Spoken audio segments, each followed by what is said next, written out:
Doctor Sudhanshu Trivedi, Bhau Torsekar, Kapil Mishra, Amitabh Agnihotri, आनंद Ranganathan, Shantanu Gupta, Vishnu Shankar Jain, major गौरव आर्या, मीनाक्षी जैन और 100 से अधिक वक्ता एक ही विशाल मंच पर होंगे। इस नवंबर में गुलाबी शहर जयपुर विचारों की अग्नि से एक बार फिर जाग उठेगा। The Jaipur dialogues annual summit 2025 का यह महाआयोजन लौट रहा है, पहले से कहीं अधिक शक्तिशाली और भव्य। ये वह मंच है जहां सत्य और उसका मिलन होता है।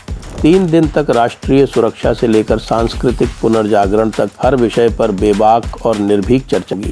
ये केवल एक समिट नहीं बल्कि एक सभ्यता की आवाज है जो अपना वृत्तांत स्वयं लिख रही है।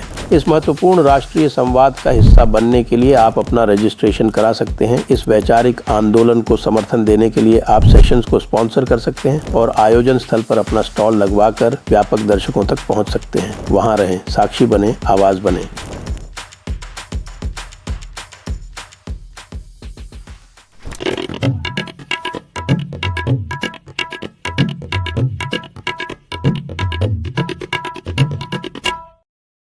नमस्ते,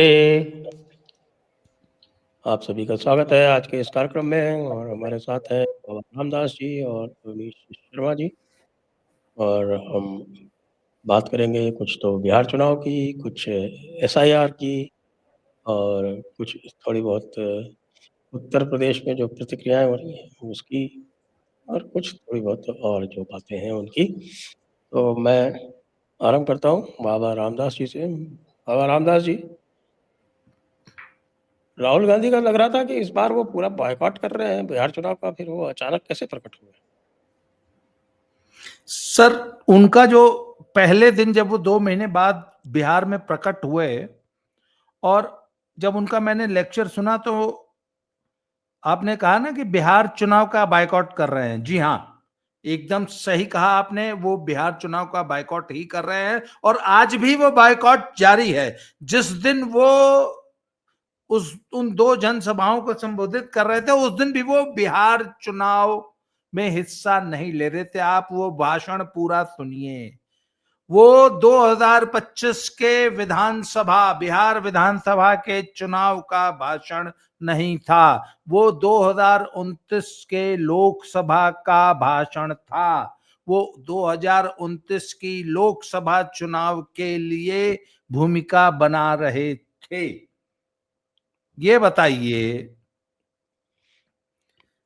2025 के बिहार विधानसभा चुनाव में मोदी को गरियाने का क्या मतलब है? मोदी गया था, मोदी अंबानी की शादी में गया था, ये तेजस्वी भी गया था। ये लैंग्वेज मोदी के लिए बिहार चुनाव में यूज करने का क्या मतलब है?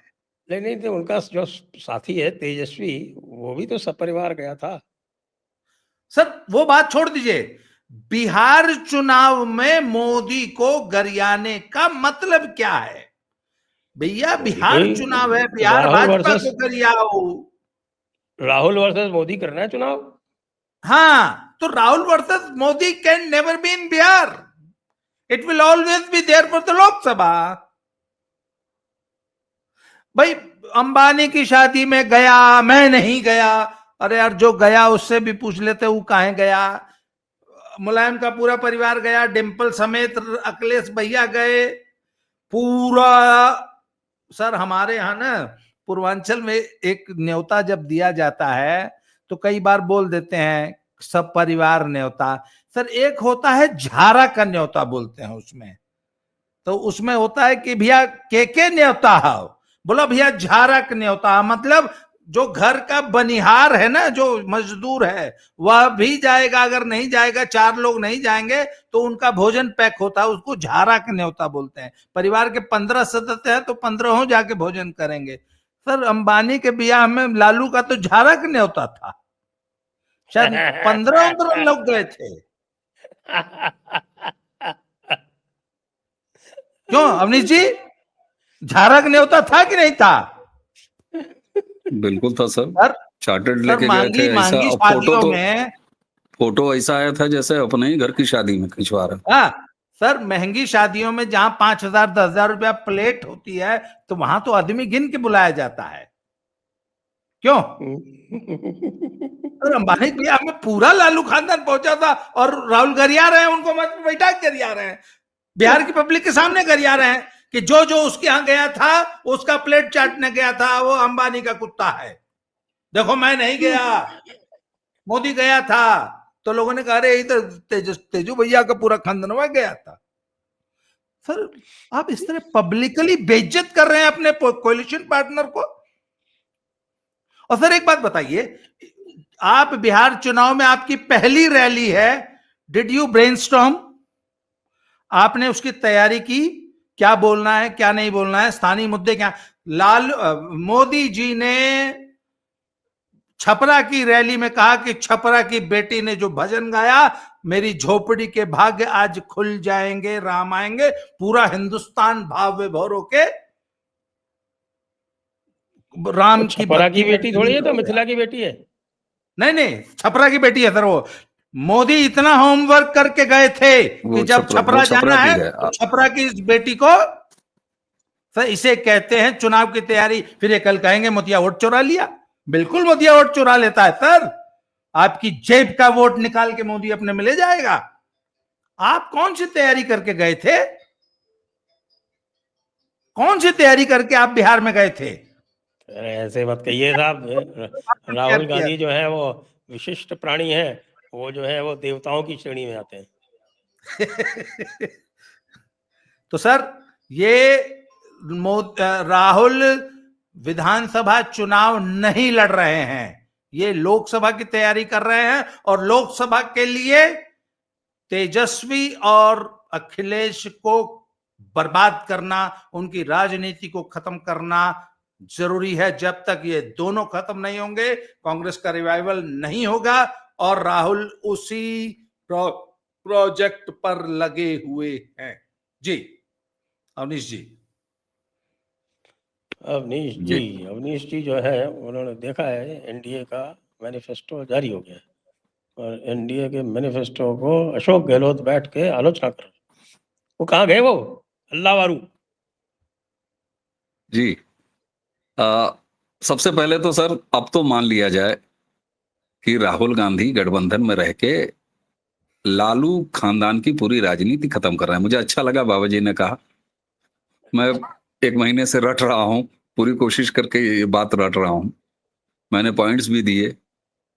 सर अंबानी की शादी तो छोड़ दीजिए, उसमें तो वो बेइज्जत कर ही रहे थे। उन्होंने एक चीज और कहा, उन्होंने कहा कि घोषणा पत्र में बात आई है कि स्किल डेवलपमेंट कराएंगे और अप्रेंटिस कराएंगे। तेजस्वी ने किया जो प्रण लेके आए अपना। फिर वही राहुल गांधी तुरंत कहते हैं इंडस्ट्री तो को है ही नहीं है। फिर वो बेइज्जत कर रहे थे कि तुम स्किल डेवलपमेंट कराओगे कहां, ये कह रहे थे। और एक चीज सर, अभी कुछ कसर बाकी थी। मोदी जी को उनके मां की गाली दिलवाना अपने मंच से SIR वाले अभियान में, और उसके बाद गायब हो गए, फिर लौटे, तो थोड़ी सी कसर बाकी थी। इसलिए छठ को ड्रामा कहना बड़ा जरूरी था। छठ को ड्रामा थोड़ा सा होना चाहिए। और वो बिहार जिसने अभी इतना पवित्रता से छठ मनाया है, अभी छठ का खुमार उतरा नहीं है बिहार से। मैं अब भी बता रहा हूं, लोग प्रसाद लेके इधर से उधर जा रहे हैं, मतलब छठ अभी वहां पर चल रहा है। तो छठ को ड्रामा कहना भी बड़ा जरूरी था। और वो तब तक तेजस्वी का वोट और कम नहीं कर सकते थे, महागठबंधन की हार सुनिश्चित नहीं कर सकते थे, जब तक वो इलेक्शन को अपने वर्सेस मोदी न बना लें। क्योंकि सर हारने का सबसे शानदार रिकॉर्ड जो है वो मोदी के सामने उन्हीं का है, उनको कोई बीट नहीं कर पाएगा। तेजस्वी की भी ये बिसात नहीं है कि वो राहुल भैया को इस मामले में पीछे कर दें कि नरेंद्र मोदी से बढ़िया चुनाव अच्छे से हारता कौन है। तो इसके लिए राहुल है।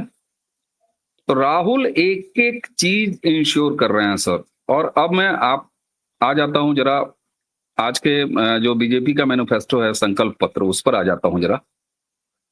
सर आप याद कीजिए, महागठबंधन ने जब अपना मैनिफेस्टो जारी किया तो यही अशोक गहलोत साहब जो अभी आलोचना कर रहे हैं, ये मंच पर थे, इनको भेजा था। कर्मचारियों को भेज दिया जाता है। जब जिस घर के न्योते पर खुद घर के मालिक को नहीं शामिल होना होता है तो अपने 2M 3M दर्जे के परिवार के सदस्यों को भेज देता है। और यही हाल होता है कि जब प्रोटोकॉल देना तो पड़ता है। मान लीजिए कोई ऐसा राष्ट्राध्यक्ष आपके यहाँ आए, रेड कारपेट आपने बिछा दिया, लेकिन प्राइम मिनिस्टर नहीं जाता, या जो राष्ट्रपति है वो रिसीव करने नहीं जाता, किसी मंत्री को, किसी फॉरेन उसके अधिकारी को भेज दिया जाता है। ठीक उसी तरह तेजस्वी के प्रण। अच्छा ये बताइए, महागठबंधन रह कहाँ गया है? कांग्रेस और राहुल क्या, या तेजस्वी का, या लेफ्ट पार्टियों, कोई महागठबंधन है भी क्या? भिंडी अलायंस इन्होंने बनाया था, भिंडी अलायंस कब का चला गया, वो छोड़ दीजिए। अगर इलेक्शन मैनिफेस्टो तेजस्वी का प्राण है, तो बाकियों के प्राण कहां है महागठबंधन में? अकेला चेहरा तेजस्वी का, सारे फर्जी प्रण तेजस्वी के। राहुल गांधी वो स्किल की बात करता है, अप्रेंटिस की बात कराने की बात करता है। राहुल मंच से कहते हैं कि कराओगे कहां, यहां तो कोई इंडस्ट्री नहीं है, इंडस्ट्री का कोई रोड मैप नहीं, 3.25 करोड़ लोगों को नौकरी देना है, उस पर बिहारी हंस रहे हैं बैठ के। SIR पर वो पहले ही हंस चुके हैं। उसके बनाम आज मौर्या पटना में संकल्प पत्र इनका आया है। जिस किसी ने भी, और मैं अपील करूंगा कि जरा ANI की बाइट है, उस पर चले जाइए, देख लीजिए। सर डायस पर JP नड्डा, सबसे बड़े जो घटक दल है भाजपा, उसके राष्ट्रीय अध्यक्ष, नीतीश कुमार JDU के प्रमुख, चिराग पासवान, मांझी, ऐसा कोई भी NDA गठबंधन का नेता नहीं जो मजबूती से एक साथ कंधे से कंधा मिला के डायस पे खड़ा ना हो। आप सिग्नल कैसे देते हैं? अच्छा डायस पे इतने लोग थे, उसकी भी बात हटा दीजिए।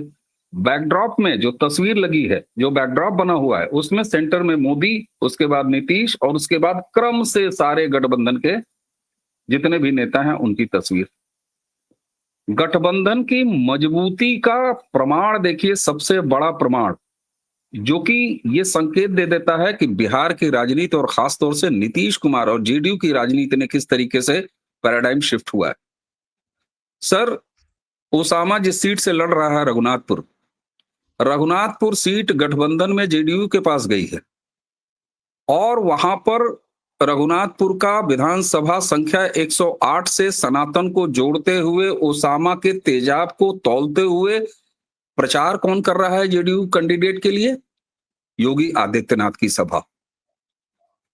ये बताता है कि वो नीतीश कुमार जो कभी हाथ नहीं मिलाया करते थे, जब कभी मोदी के सामने से थाली खाने की हटा लिया उन्होंने निमंत्रण देने के बावजूद भी, यहां जब इनकी आस है कि बिल्ली के भाग से छीका टूटेगा, कभी ना कभी चंद्रबाबू नायडू सरकेंगे या नीतीश कुमार पलटेंगे, तब होगा। लेकिन JDU की राजनीति तो ये नहीं बताती। रघुनाथपुर में योगी आदित्यनाथ जी, जहां भाजपा का कोई कैंडिडेट ही नहीं है, JDU का कैंडिडेट है, लेकिन NDA के गठबंधन के रूप में प्रचार कर रहे हैं।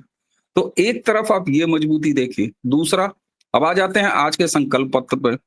सर ये बताइए, ये कौन किसान भरोसा नहीं करेगा अगर NDA ये कहती है कि नीतीश कुमार जी के नेतृत्व में अगर सरकार हमारी दोबारा यहां से बनी। अच्छा इसका भी जवाब जरा सा दे दूं मैं।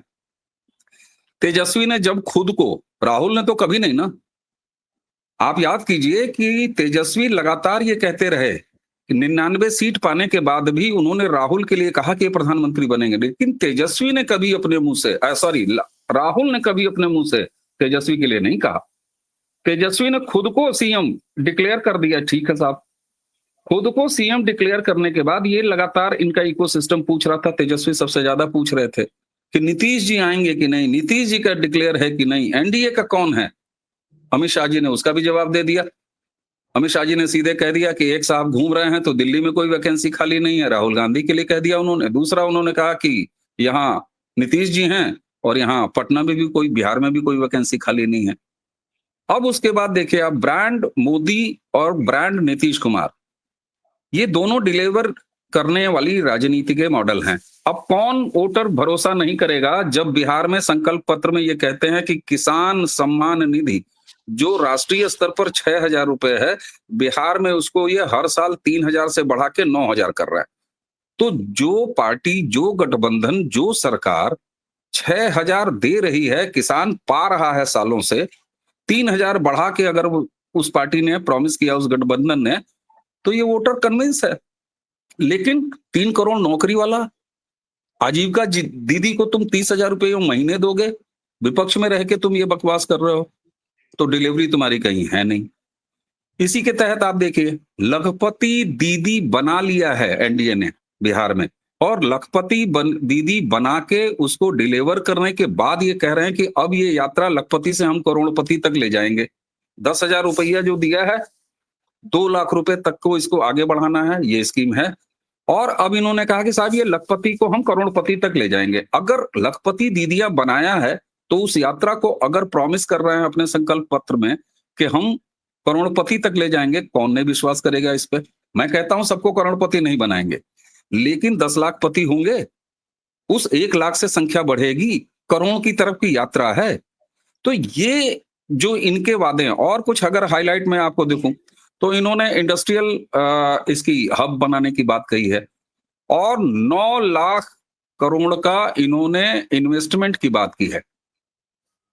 अब जो गठबंधन उत्तर प्रदेश में, सर कभी बिहार और उत्तर प्रदेश एक साथ भाई भाई की तरह नाम लिया जाता था, बिहार यूपी अंडर डेवलप्ड है, गरीबी है, भुखमरी है। उत्तर प्रदेश ने 2017 से इस जोड़े में से अपना नाम अलग हुआ है। अब लोग यूपी बिहार नहीं कहते। उस उत्तर प्रदेश में 2017 से अगर defence corridor, industrial development, industrial investment ये लाके एनडीए की सरकार डिलीवर कर गई है, तो वो गठबंधन अगर बिहार में ये कहता है कि हम यहाँ पर एग्रीकल्चरल इंफ्रास्ट्रक्चर हब बनाएंगे, यहाँ इस तरह की इंडस्ट्री लाएंगे, इतने का इन्वेस्टमेंट लाएंगे, तो ये भरोसे के काबिल है, क्योंकि ये डिलीवरी देने वाले लोग हैं और उनकी कही बातें हैं। तो एक तरफ पॉलिटिकल गठबंधन की मजबूती आप देखिए, और एक चीज और आपको बताऊं सर, भाजपा सबसे बड़ी पार्टी है, बड़ी प्रोफेशनल तरीके से लड़ती है। तो बिहार में इनका एक आईटी कैंप बना हुआ है, एक इनका मीडिया ऑफिस बना हुआ है, जेडीयू का है, चिराग का है, मांझी जी का उतना नहीं है, लेकिन फिर भी उनका भी एक काम कर रहा है। कितने कोऑर्डिनेटेड तरीके से ये इलेक्शन कैंपेन चल रहा है कि कहीं बातों में कोई अलगाव नहीं। एक भी जगह पे इलेक्शन मैनेजमेंट आप देखिए, टिकट का मैनेजमेंट। आज सर कांग्रेस 71 सीट मेरे ख्याल से या 70 सीट से घट के आई 61 पे। कांग्रेस के हिस्से के 61 सीटों में से 9 सीटों पर फ्रेंडली फाइट है। पहले तो ये नहीं समझ में आया कि ससुरा ये फाइट में फ्रेंडली कहां से फाइट आ गई। 9 है कि 10 है? 10 हैं, हाँ सॉरी सर, 51, हाँ 10 हैं। 61 में से 10 सीटों पर फ्रेंडली फाइट है। कुल मिला के 51 सीटों पर इलेक्शन लड़ रहे हैं, और वो भी 51 सीटें ऐसी बचती हैं कि जहां पर इनकी विनेबिलिटी के चांसेस कम से कम है। ये चाहते थे दूसरे तरह की। एक बड़ा मजेदार चीज देखिए, मैं सर अभी धीरेन्द्र पुंडीर साहब से बात कर रहा था अपने चैनल के लिए। साहब वही हैं आपके, घूम रहे हैं बिहार में? वहीं बिहार में ये जो संकल्प पत्र अनाउंस हुआ है उसको कवर करने के बाद वो तुरंत होटल में लौटे थे, तो मैंने उनसे बात किया। उन्होंने कहा कि वो छपरा और तमाम जगह, वैशाली और यहाँ तक कि वो राघोपुर, जो कि पटना के कह रहे थे कि 5 रुपया दे के नाव से उस पार चले जाते थे, लेकिन वहां पर पुल जो है, जो अभी भी अंडर कंस्ट्रक्शन ही है थोड़ा बहुत, वो नीतीश कुमार ने बनवा के दिया। वो ये कह रहे थे साहब कि ग्राउंड पर स्थिति ये है कि आरजेडी का कार्यकर्ता ये कह रहा है कि ये हमारे तेजस्वी भैया राहुल जैसे बोझा को अपने कंधे पर बैठा के क्यों लाद के घूम रहे हैं, जो कि ये नुकसान कर रहा है। उधर वो पुंडीर साहब ने ये भी बताया कि कांग्रेसी कह रहे हैं कि यार अब कितना झुकोगे, 70, 71 से 61 चले आए, 61 में 10 जगह फ्रेंडली फाइट करा रहे हो, तो राहुल ऐसा क्यों कर रहे हैं? कांग्रेस का अलग तुर रहा है कांग्रेसियों का जमीन पर, जो कुछ थोड़े बहुत बचे हुए हैं। तो इतना कंट्राडिक्शन उधर भरा हुआ है। एक जगह आप अच्छा, यहाँ ये एनडीए का भी आप देखिए, इनके संकल्प पत्र में इन्होंने कितना माइन्यूट काम किया है। ये जो है मुकेश सहनी को भी नहीं छोड़ रहे हैं। मुकेश सहनी साहब को इन्होंने कहा कि साहब ये मत्स्य पालन में 4,500 से बढ़ाकर हर साल 4,500 दिया जा रहा है। इन्होंने कहा 9,000 सहायता राशि देंगे। एमएसपी की गारंटी, ये इन्होंने फसलों के लिए सबको कहा, और एग्री इंफ्रास्ट्रक्चर में 9 लाख करोड़ करेंगे। अब एक तरफ हर वर्ग को काम, नौकरी की बात, 1 करोड़ की संख्या है। हालांकि मुझे अभी भी कंफ्यूजन है, हम लोग जब रिकॉर्डिंग के लिए आ रहे थे तो 1 करोड़ नौकरी का संकल्प पत्र में कहा है, मैं डिटेल नहीं देख पाया हूं, कई जगह कंफ्यूजन है। वो 1 करोड़ नौकरी है या 1 करोड़ सरकारी? जी नहीं 1 करोड़ नौकरी है, चेक कर लिया मैंने। 1 करोड़ नौकरी है। 1 करोड़ नौकरी है, तो 1 करोड़ नौकरी ठीक। नौकरी तो वो तो सारी नौकरियां मिला के वो तो इंक्लूडिंग प्राइवेट सेक्टर होता है। हाँ, वो तो बीजेपी वाले कहते ही हैं कि भाई जो हम रोजगार सृजन कर रहे हैं वो भी नौकरी है। नौकरी का मतलब ये नहीं कि सरकारी नौकरी, जो तेजस्वी ने कहा। तो एक तरफ इस तरह की चीज है। अब जरा भाव की राजनीति देख लीजिए। ये तो काम की राजनीति हो गई एनडीए की। अब जरा भाव की राजनीति, मैंने आपको सीटों का सही चुनाव, एक एक सीट जहां पर कोई असंतुष्ट बीजेपी का कैंडिडेट भी खड़ा था, अमित शाह जी ने पर्सनली हैंडल किया है और उसको विड्रॉ कराया है। एक तरफ एक एक सीट पर ऐसा मैनेजमेंट पॉलिटिकल। अब जरा भाव की बात कर लेते हैं। कर्पूरी ठाकुर, वहां से शुरुआत होती है इलेक्शन कैंपेन की इनकी। उसके बाद आप देखिए, अभी छपरा में ये बात कर रहे थे, छपरा की उस बच्ची का, भिखारी ठाकुर, भिखारी ठाकुर की आप जिक्र करते हैं, ये कहां भाव से जोड़ता है। और एक चीज सर, बाबा जी ने भी कहा कि वोट चोरी कैसे नहीं होगी। एक बाइट बड़ा टहल रहा है सर, मैं उस मीडिया चैनल का नाम क्या लूं, लेकिन एक बाइट टहल रहा है। वो पूछ रहे हैं, वो कोई कंटाप टाइप का एक प्लेटफॉर्म है, तो उसका उसका बंदा जो है वो पूछ रहा है कि यादव जी बैठा गए हैं। वो पूछ रहा है कि 10,000 रुपया पहुंचा। बोले हाँ 10,000 रुपया पहुंचा। तो बोले तब क्या, हम अपनी मेहरारू को जाने नहीं देंगे, उसको पटक के लाठियों से मारेंगे। बोले क्यों मारोगे भाई। बोले वो नीतीश कुमार को जाके वोट दे आएगी, क्योंकि 10,000 रुपया पाई है, पैसा बोलता है। महिलाओं के खाते में गया। अभी उसने कुंडीर साहब उसने बता जो रहे थे। विशेष बात उसने कही थी, वो कह रहे थे कि वो पगला गई है 10,000 रुपया पाकर। नहीं नहीं सर, मैं बताऊं आपको, उसमें महिलाओं की अंडर करंट नहीं है। सॉरी अवनीश भाई, आपको इंटरप्ट कर रहा हूं। सुनामी है साहब। महिलाओं की सर सुनामी है। और मैं स्पेशली पिछले 10 दिनों से जीविका दीदियों से लगातार बात कर रहा हूं, और हर जिले में सबसे पहले मैं पूछता हूं, किसी भी गांव में फोन करता हूं तो मैं पूछता हूं कि भैया पहले बताओ जीविका दीदी का क्या हाल है। सर एक गांव के, कल मेरे एक गांव के सज्जन से बात हो रही थी, उनकी पत्नी भी जीविका है। उन्होंने बताया कि हमारे गांव में पिछले 3 महीने में 400 नई महिलाएं इस प्रोजेक्ट से जुड़ी हैं, और उनका हर हफ्ते मीटिंग होना एक मैंडेटरी है। और सर उसमें उन्होंने प्रण किया है, प्रण, एक एक महिला ने, कि हम सिर्फ और सिर्फ नीतीश बाबू को जीविका, जिसने हमको जीविका दी है, जिसने हमारे खाते में कौन क्या वायदा कर रहा है इससे हमसे कोई मतलब नहीं है। यहां तक कि जो मुस्लिम और यादव महिलाएं भी है ना सर, उन्होंने भी ऐसे गंगा जल लेके संकल्प उठाया है। ये तो जीविका का आप मान लीजिए। तीसरा, अभी अवनीश जी एक बात बता रहे थे कि रोजगार कौन दे सकता है। सर कल योगी जी ने लखनऊ में यूपीडा की एक बहुत हाई लेवल मीटिंग की है कल। सर पहले यूपीडा जो था उसका नाम था Uttar Pradesh expressways development authority, UPEDA. Yogi ji ने आके उसमें आई जोड़ दिया कि no, Uttar Pradesh expressways and industrial development authority.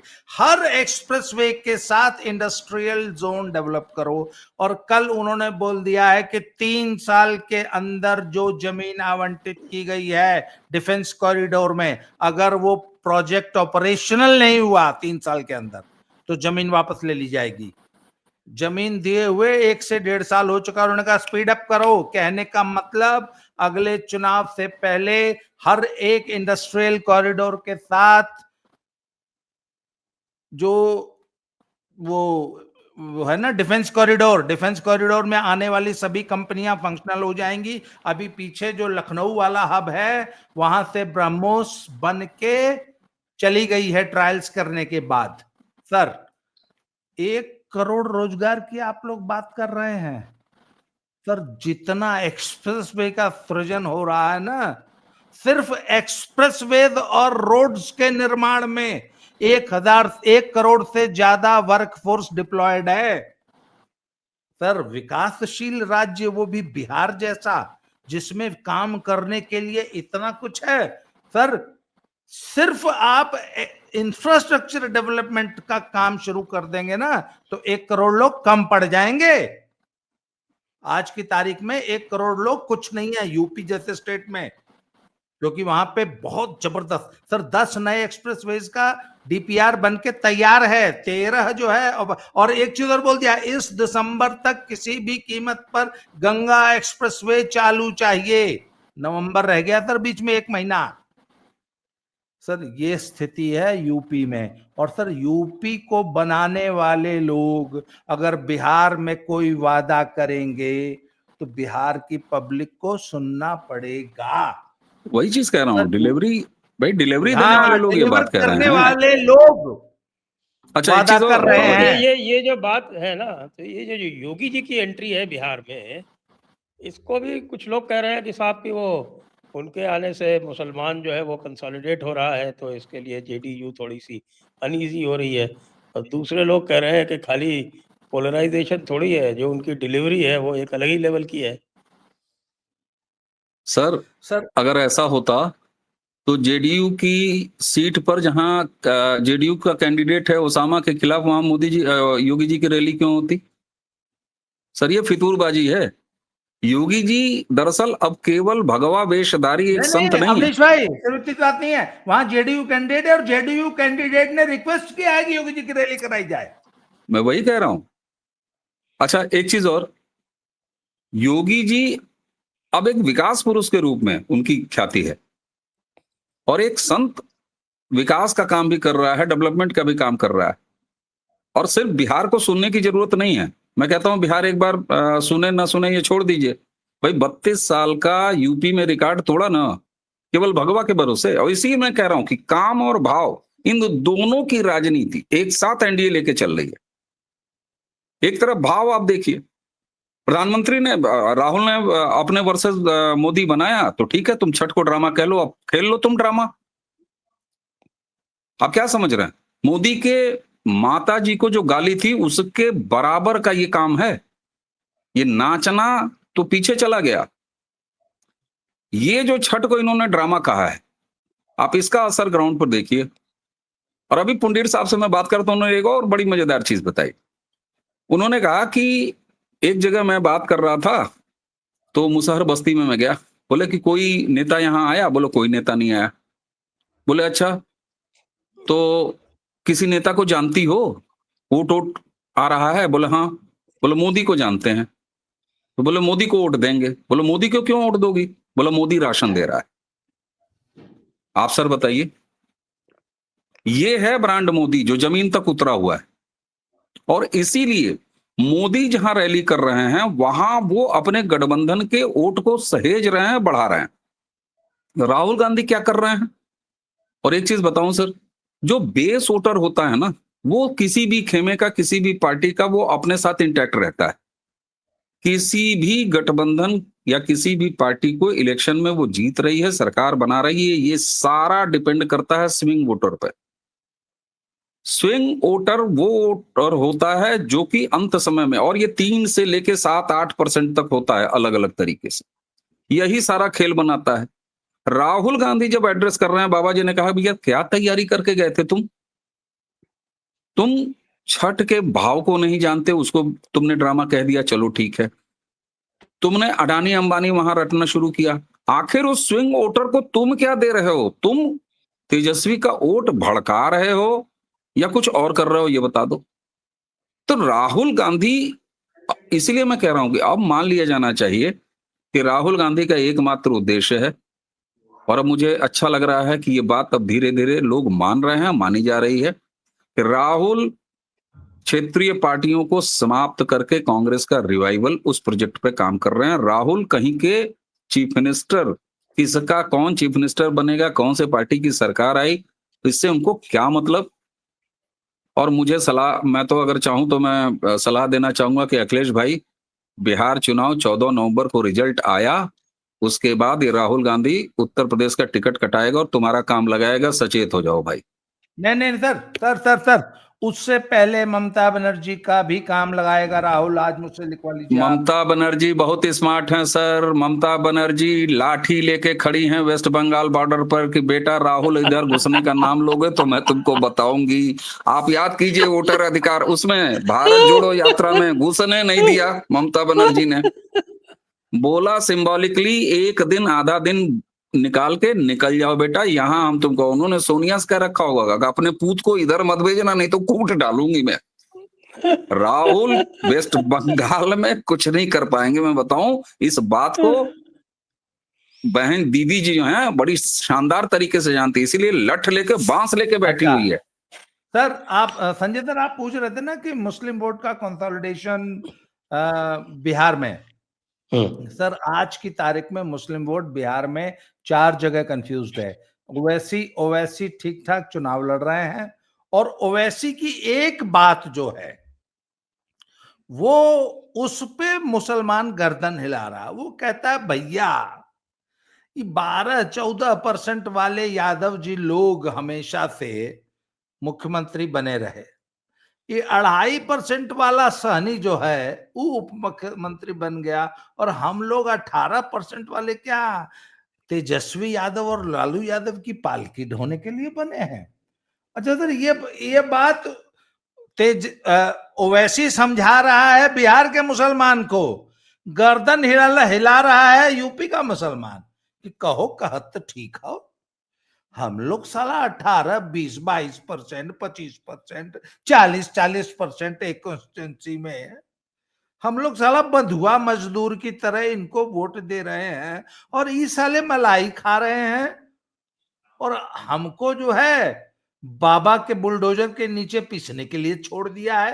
तो सर आज की तारीख में मुसलमान जितना डिस्ग्रंटल्ड वोटर, और सर एक बात बताऊं आपको, मुसलमान तभी तक झूम के वोट देता है जब उसको ये संभावना नजर आती है कि परिवर्तन हो रहा है, सरकार आ रही है। जब वो देख लेता है ना कि कुछ आना जाना नहीं है, तो सर चुपचाप मुड़ी गोद के घर बैठा रहता है, वोट देने नहीं निकलता। ये मेरा और अवनीश जी का पर्सनल आंखों देखा एक्सपीरियंस है कि ये मुसलमानों के बारे में बहुत बड़ा मिथ है कि मुसलमान झूम के वोट देने निकलना। सर हमने तो ऐसा भी देखा है कि मुस्लिम बहुल सीट पे 13% वोट पड़ा सारे दिन में। मैंने, अवनीश जी गवाह हैं, आजमगढ़ में, और एक आध बूथ नहीं सर, एक आध बूथ नहीं, कम से कम 50 बूथ में, और ये दोनों घूमे थे। कहीं 24% वोट, कहीं भी 17% वोट, एक जगह 13% वोट बिलरियागंज।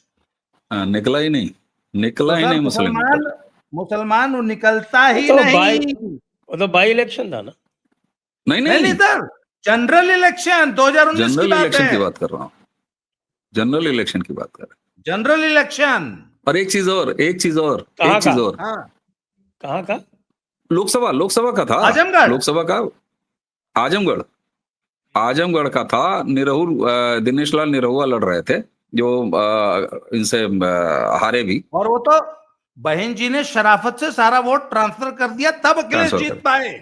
तब बिल्कुल गठबंधन में थे सपा और बसपा का। और एक चीज और सर, हाँ, सरकारी योजना का लाभ उठाने में सबसे नंबर 1 रहता है मुसलमान। बिल्कुल। 10 कागज की अगर जरूरत रहती है योजनाओं के लिए तो उसके पास 13 कागज होता है। हिंदू अपना वोटर आईडी घोषता रह जाता है, वो 5 कागज फालतू लगा के वो स्कीम का फार्म भरता है। बल्क से फार्म भराए जाते हैं, मस्जिदों तक से फार्म भरवाए जाते हैं, एक साथ आदमी बल्क में जमा करता है और सरकारी योजनाओं का लाभ उठाते हैं बड़े शानदार तरीके से। आप मुझे ये बताइए, उत्तर प्रदेश में बाबा जी की कोई योजना, केंद्र की कोई योजना इफेक्टिवली लागू है, और अगर मुसलमान पात्रता रखता है तो भरपूर मजे ले रहा है वो सरकारी योजना के, क्योंकि कोई यहाँ पर नेशनल एवरेज से ज्यादा लेता है। स्टैटिस्टिक्स में पता लगा कि मुसलमान इतने प्रतिशत है, पर लाभ लेने वालों का प्रतिशत उनके प्रतिशत से ज्यादा है। अब इसी को लेके कुछ हमारे यहाँ जो बेचारे हिंदू जी लोग हैं वो दुखी हो जाते हैं, और फिर उल्टा कहने लगते हैं कि देखिए मोदी जी और इनकी सरकार में मुसलमानों को ज्यादा घर मिल रहे हैं। अरे भाई, वो पात्रता रख रहे हैं, फार्म भर रहे हैं, यहाँ मजहब के आधार पर कोई दुराव होता नहीं है तो मिल रहा है। अब सर ये बताइए कि सरकार बननी नहीं है, वो जान रहा है कि तेजस्वी की सरकार अगर यहाँ पर आ जाएगी तो योजनाएं हवाई हैं, वादे हवाई हैं। ये डिलीवर करने वाले लोग हैं, ये आराम से सरकार में दोबारा आएंगे और फिर हम फार्म लेके जाएंगे, भरेंगे और आराम से काम करेंगे। तो आप बताइए, वो चुपचाप रहता है सर, और वो ज्यादा निकलेगा नहीं। हाँ, ओवैसी के कैंडिडेट जहां है वहां वो झाड़ के निकलेगा, ये पक्का है। और मुझे ओवैसी की जन सुराज की सभाओं में भी बहुत अच्छी भीड़ आ रही है मुसलमानों की। हाँ, वो इन गठबंधन से अलग जाएगा, और नहीं तो वो ये भी स्किल जानता है, वो चुपचाप घर में बैठ जाएगा और रोटी पकाएगा, सालन पकाएगा और इलेक्शन के दिन बड़े चैन से खाएगा। तो मुसलमान तब तक, हालांकि उनका जो लंबा एजेंडा है वो तो किसी भी तरीके से बीजेपी को रोकने का है। इसीलिए मैं कहता हूं कि 2014 से हो चाहे 2019 हो चाहे 2024 हो, एक चीज तो भारत में हो ही गई ना, मुसलमान वोट बैंक नाम की चीज को उनके चाहते हुए भी सरकार रिपीट हो रही है। तो वो ये जानता है कि हम अपने जो लंबा एजेंडा है उसको थोड़ा मुलतवी कर देते हैं, अभी जो है आराम से खरबूजा कट रहा है, हमको भी मिल रहा है, चुपचाप पड़े रहो। इसलिए वो उत्तर प्रदेश में भी उसको बाबा की सरकार न आए, ये कोई उसके लिए बहुत बड़ी चीज नहीं है इन जनरल मुसलमानों की, क्योंकि वो भी ये जान रहा है कि जहां बुलडोजर भी चल रहे हैं वो किसी निर्दोष पर नहीं चल रहे हैं। ये तो सुप्रीम कोर्ट ने भी माना ना कि कोई बुलडोजर जो है किसी वैध पर चले, ये हम नहीं चाहते, अवैध पर हम रोकेंगे नहीं, और अवैध पर यहाँ चलता है, वैध पर चलाता नहीं योगी प्रशासन। बल्कि उससे तो और रास्ता साफ हो गया। उससे और रास्ता साफ हो गया। तो उन्होंने तो मतलब अब जहां जो नहीं है, चलना चाहिए पहले पैन तो इंडिया रास्ता खोल दिया। पहले तो अवैध के ऊपर भी कोर्ट जो थे वो नीचे कोर्ट इंटरफेयर कर देते थे, लेकिन अब अवैध हाँ, पे कोई कोर्ट इंटरफेयर नहीं करता। कोई कोर्ट नहीं कर सकता। और तो छोड़िए सर, इन्होंने गाइडलाइन बना के पैन इंडिया ही रास्ता खोल दिया कि खाली यूपी में नहीं बुलडोजर चले, केरल में भी चले। अब तो मैं कहता हूं केरल वालों को और बाकी वेस्ट बंगाल में वहां सोचना चाहिए। अगर वहां का कोई डीएम अगर सर उतारू हो जाए तो किसी भी प्रदेश में वो गाइडलाइन सुप्रीम कोर्ट की उठाएगा और बुलडोजर चला देगा, बाद में देखा जाएगा। तो सवाल ये होता है सर कि मुसलमान के पास अब कोई उतनी बड़ी वजह जब तक नहीं है, और दूसरा उसके अख्तियार में नहीं है कि वो रोक ले सरकार का आना। तो जब ये दोनों चीज उसके पास है तो वो कोई बहुत एडमेंट नहीं है कि यार बीजेपी आ जाएगी तो है अल्लाह क्या होगा। वो बड़ा स्मार्ट है, उसके लोग बड़े स्मार्ट हैं, वो 100 साल 50 साल का एजेंडा लेके चल रहा है, वो अपने एजेंडे से कहीं विरत नहीं है। इसलिए वो खामोशी से दुबक के बैठ भी जाएगा और इनको अच्छे से वो समझा भी देगा। हाँ, ओवैसी की कैंडिडेट जहां जहां है आप देखेगा बिहार में, और मैं तो बढ़ते हुए देख रहा हूं, पिछले चुनाव में भले ही उठा ले गए हूं उसके एमएलए, लेकिन इस बार उसकी संख्या या तो इंटैक्ट रहेगी और नहीं तो संख्या बढ़ भी सकती है ओवैसी की। सर जी। लेटेस्ट रिपोर्ट ये है बिहार की कि महिला कॉन्स्टिट्यूएंसी, महिला वोटर झूम के वोट देने निकलेगी और बहुत यूनाइटेड है। आज आपको पता है इस वक्त प्रीतिश की सबसे बड़ा प्रचार गांव में घूम घूम के कौन कर रहा है? महिलाएं, जीविका दीदियां। इसके बिल्कुल। अलावा सर ईबीसी और दलित, महादलित पूरी तरह इंटैक्ट है, सवर्ण पूरी तरह इंटैक्ट है, भूमिहार पूरी तरह इंटैक्ट है। सर जंगल राज का भय लोगों की आंखों में तैर रहा है, जो यूपी में था ना अखिलेश कल के कुछ लिए। कल जी। कोई वो मोकामा में मर्डर वर्डर भी हो गया, उसको लेकर हाँ। दुलारे यादव, दुलारे दुलारे यादव का मर्डर हुआ है सर। बड़े अनंत शरीफ आदमी सिंह, थे सर, उनका भी जो है बड़ा ट्रैक हाँ, रिकॉर्ड बड़ा शरीफ रहा है सर। बहुत, बड़े दुलारे अच्छा। थे सर, क्राइम के बड़े हाँ। दुलारे थे सर। ओह, टिपिकल हाँ, बिहार बड़ा, का जो पुराना जंगल राज वाला था वही थे। हाँ, जंगल राज के बड़े, बहुत बड़े वो थे, जागीरदार पुरोधा। थे। ऐसे हाँ, ऐसे होनहार अपराधी का अंत बड़ा दुखद है। हाँ, बिल्कुल सर, ये अतीक बंधु का याद दिला दिया यूपी में जैसे हुआ था। और सबसे बड़ी बात है, प्रचार कर रहे थे जनसुराज की पार्टी का। उसी टिकट पर उसी सीट पर अनंत सिंह लड़ रहे हैं, गजब कॉम्बिनेशन देखिए। अनंत सिंह की सीट पर जो जनसुराज का कैंडिडेट था उसका प्रचार कर रहे थे, और अनंत सिंह को कमजोर करने के लिए, अनंत सिंह का वोट काटने के लिए प्रचार कर रहे थे। अनंत सिंह कहते हैं दुलारे कि बाबू। हाउ का नाम उन्हीं का जो आदमी था, हाउ जिसकी बीवी लड़ रहा, अरे जो हाउ सिर्फ कस्बा का जो गुरु था, क्या नाम था उनका? सूरजभान। सूरजभान ने मरवा दिया है। सब अनंत क्रीम वहां बाबू, इकट्ठे हो गए। और ये सुनिए, हाँ। आनंद बाबू को भी कहाँ छोड़ा। आनंद बाबू का काफिला निकला, उसके बाद मार के मुंह फोड़ दिया आनंद बाबू के सपोर्टर्स का, जो प्रचारक थे। तो मुकामा में तो गजब चल रहा है सर, ऐसे लग रहा है मुकामा अलग इलेक्शन लड़ रहा है। एक तो कैंडिडेट एक से एक, और दूसरे वहां मारपीट कोना को कौन। और सर एक चीज और, ये तेज प्रताप, सर एक चीज बताऊं, अभी इस इलेक्शन में मैं ये नहीं कह रहा हूं कि बहुत ज्यादा वोट अपनी सीट निकाल ले बंदा, ठीक है, अपनी सीट तो निकाल ही लेगा, लेकिन उसने तेजस्वी को डिस्टर्ब कर दिया है। और ये चुनाव में जो रिजल्ट आएगा वो तो साफ हो रहा है सीन, लेकिन इलेक्शन के बाद लालू के परिवार की जो राजनीति है उसकी स्थिति एक नेक्स्ट लेवल पर जा रही है। और इस लड़के ने नेचुरली साबित कर दिया है कि लालू टाइप राजनीति का थोड़ा सा और सनातनी फ्लेवर लिए हुए वो अगर कोई है तो तेज प्रताप है। मैं सच बता रहा हूं, बड़े सलीके से, अरे यदा यदा ही धर्म से, इस टाइप के मुखार बिंदु से चीजें आ रही हैं।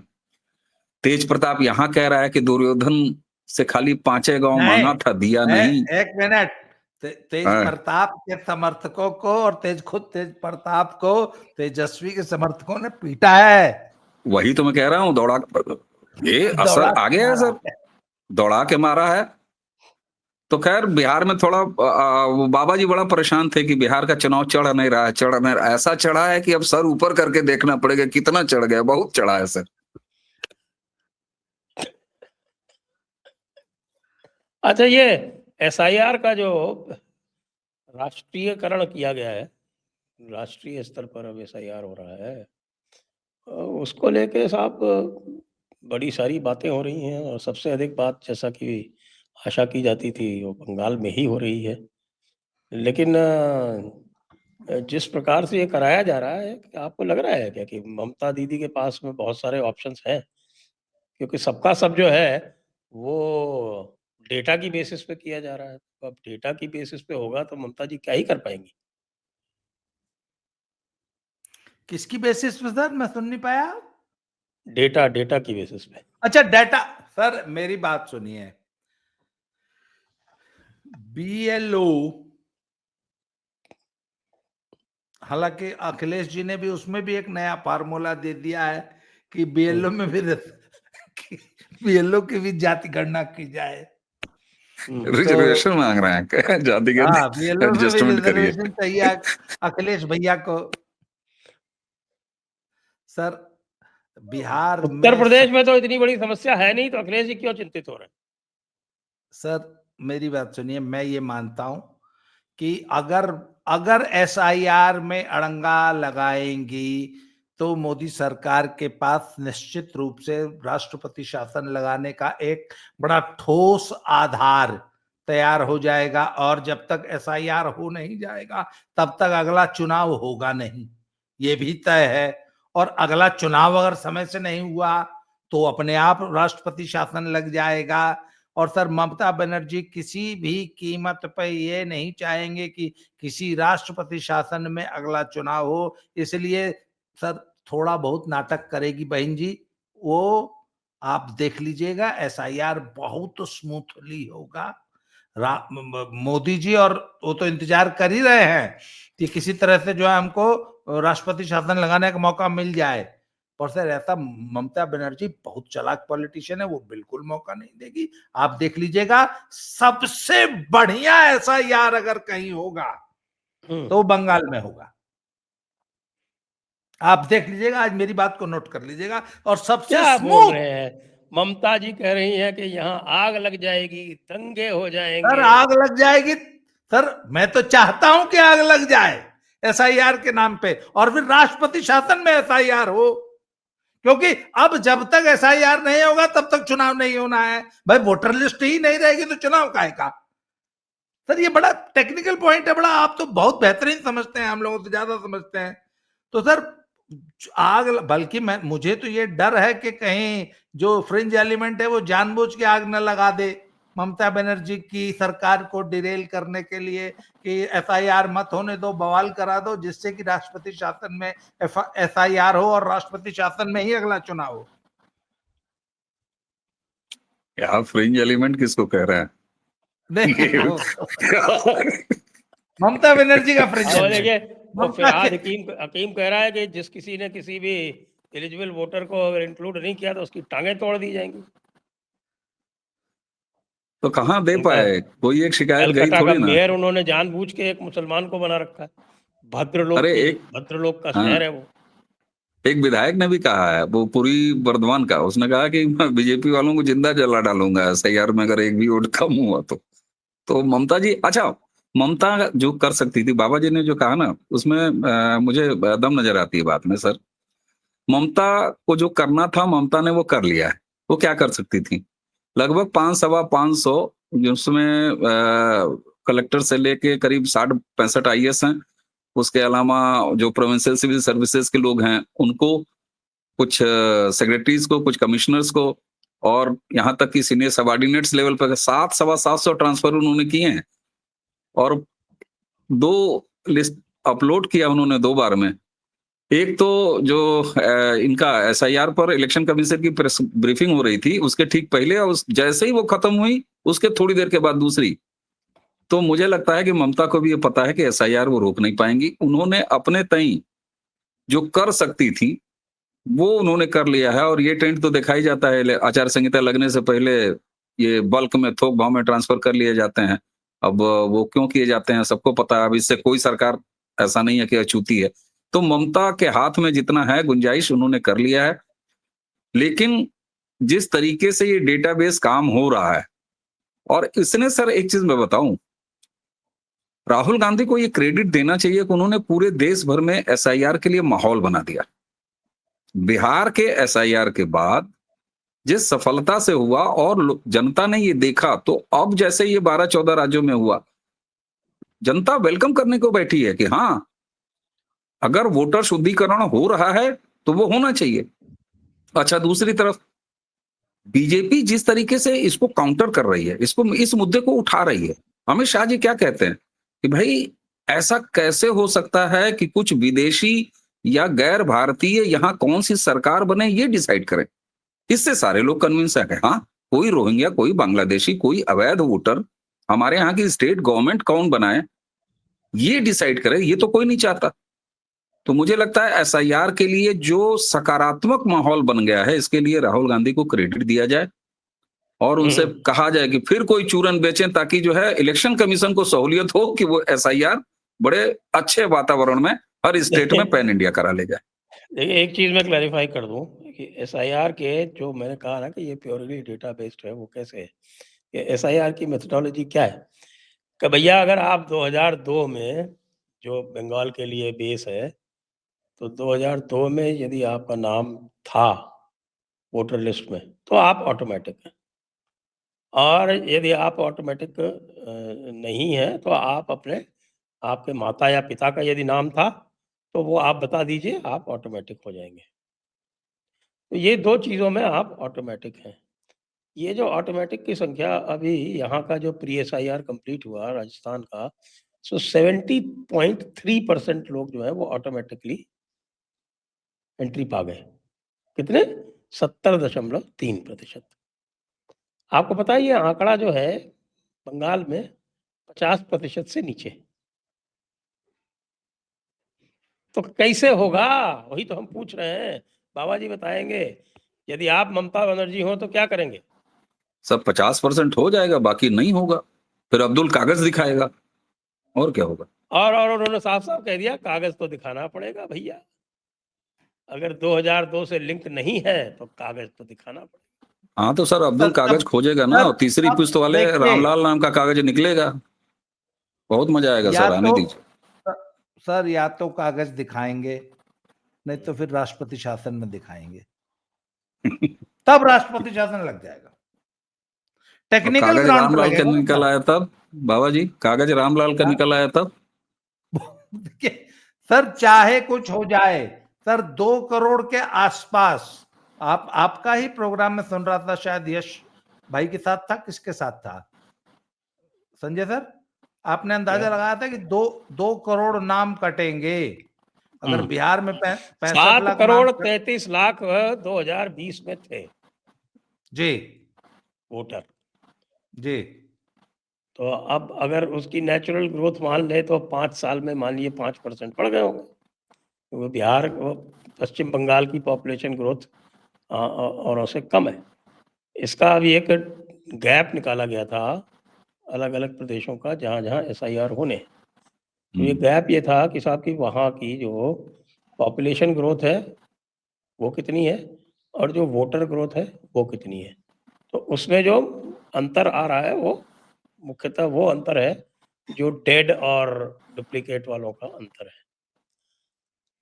तो ये अंतर उत्तर प्रदेश में है 19 पॉइंट कुछ प्रतिशत और तमिलनाडु में 19.6%, केरला में 22.9%, गोवा में तो 3.2% ही है। और भी जो एक दो और स्थान है वहाँ मैंने देखा कि वो भी सभी स्थानों पर 20% के आसपास या उससे कम है। एक खाली एक अपवाद जो है वो पुडुचेरी का आता है, लेकिन पुडुचेरी फुल फ्लेज स्टेट नहीं है, वो वहाँ 29% है। ठीक है साहब, आपको पता है ये गैप जो है वो पश्चिम बंगाल में कितना है? 47.8%, 47.8%। सीधे सीधे दिख रहा है कि 25% की हेरा फेरी है। इसीलिए मैं बोल रहा हूँ ना, डेटाबेस से करेंगे तो भाई हमारी देवी के लिए कोई बहुत ज्यादा स्कोप ही नहीं बचेगा। 47.8% का गैप है। 13.8% है पॉपुलेशन ग्रोथ 2002 से आज तक और 61.6% है वोटर ग्रोथ। अब बताइए कौन सा सुप्रीम कोर्ट और कौन सा हाई कोर्ट इसमें हाथ डालेगा? बिल्कुल बिल्कुल। ये तो ऐसा लग रहा है कि एक झटके में बहुत सारे अवैध जो है निकल आएंगे। फिर वो पानी की बड़ी बड़ी जहाज तैयार रखनी पड़ेगी कलकत्ता पोर्ट पे बैठो। सर मैं एक बात और जानता हूं, अगर राष्ट्रपति SIR के बाद SIR सक्सेसफुली बंगाल में हो जाए और अगर बिहार में ऐसा बंगाल में राष्ट्रपति शासन के अंतर्गत चुनाव हो जाए तो हो सकता है कि ममता बनर्जी का खाता न खुले, 0 सीट आ जाए। ये हालत है सर बंगाल में।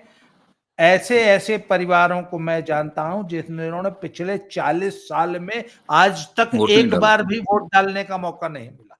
कश्मीर जैसी हालत है, बिल्कुल कश्मीर जैसी हालत है। बहुत ने वोट और नहीं वोट डाला, अलग उनका हर अलग साल खैर पड़ा वहां है के कारणों का अलग। सर।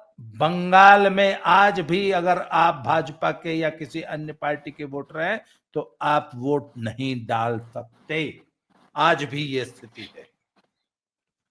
और अच्छा कहा बाबा जी, कलकत्ता और हावड़ा जैसे शहरों में, कलकत्ता के सबर्ब्स में, गांव की तो बात छोड़ दीजिए, कलकत्ता के जो सबर्ब्स है ना, जो वो कलकत्ता से 10-10, 20-20 किलोमीटर दूर जहां से लोकल ट्रेनें तमाम हावड़ा कलकत्ता की तरफ जाती है, मैं वहां की बात कर रहा हूं।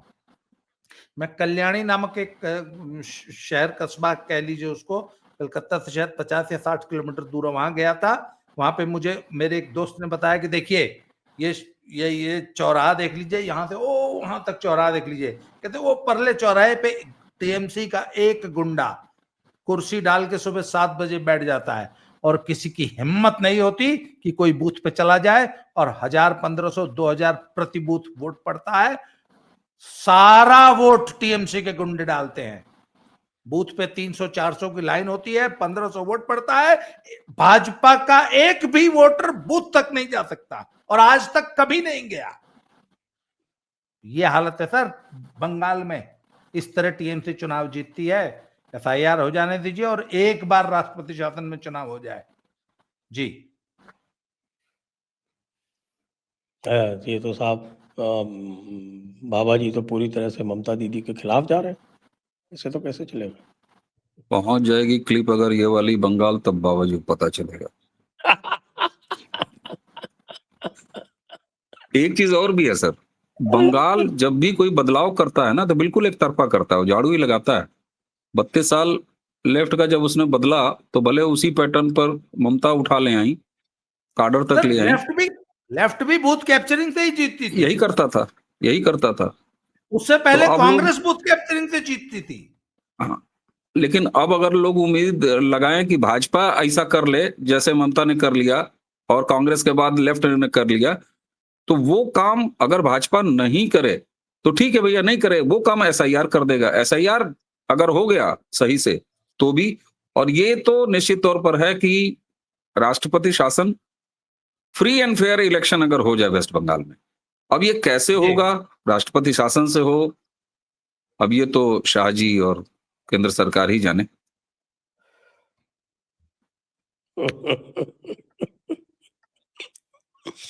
तो आइए आज की चर्चा को अब यहीं पे विराम देते हैं। बहुत आनंद आएगा और अगली बार हम ये भी देखेंगे कि साहब की बेगानी शादी में अब्दुल्ला दीवाना, चुनाव हो रहे हैं बिहार में और परेशान हो रहे हैं अखिलेश बाबू।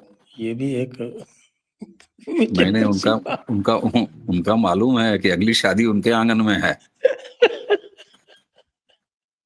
अभी तो बहुत समय है, उससे पहले तो ममता दीदी का बाकी है। राहुल बहुत तेजी में है ना सर। अच्छा, तो राहुल क्या चाहते हैं वैसे उत्तर प्रदेश में? जो तेजस्वी का कर रहे हैं बिहार में। 100 सीटें चाहते हैं, 100 सीटें। पहले तो वो अखिलेश को बर्बाद करेंगे, फिर अपना जो सीट मिल जाए। राहुल ऐसे थोड़ी ना राहुल मान गए 10 देखिए, सीट कम। नहीं सर, राहुल गांधी के पास 2009 का एग्जाम्पल है। 2009 में मुसलमानों ने मिलकर राहुल गांधी की पार्टी को 21 लोकसभा जितवाती थी। ये तो है सर वो एक एग्जाम्पल है, और उससे वो एक इंस्पिरेशन ड्रॉ करते हैं कि यदि if we can do it in 2009 why Uttar not Pradesh. In 2029। Yes. वो तो इसलिए हुआ था कि मुलायम सिंह ने कल्याण सिंह जी से हाथ मिला लिया। नहीं, मुस्लिम वोट, अगर मुस्लिम वोट सर वाकई पलट जाएगा तो ये तो मतलब मुस्लिम अखिलेश वोट खत्म इनकी हो तरफ जाएंगे जाने ये का तय उस है। समय एक तात्कालिक सर कारण था ना। हालांकि इसमें भी फायदा तो बीजेपी का ही होगा। अगर ऐसा हो भी गया तो इस बार 21 सीट नहीं आएगी, परंतु अखिलेश खत्म हो जाएंगे।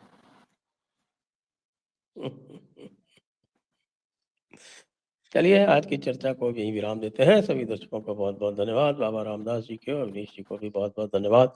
जय हिंद, जय भारत, वंदे मातरम। जय जय श्री राम, प्रणाम सर। जय श्री राम। जय श्री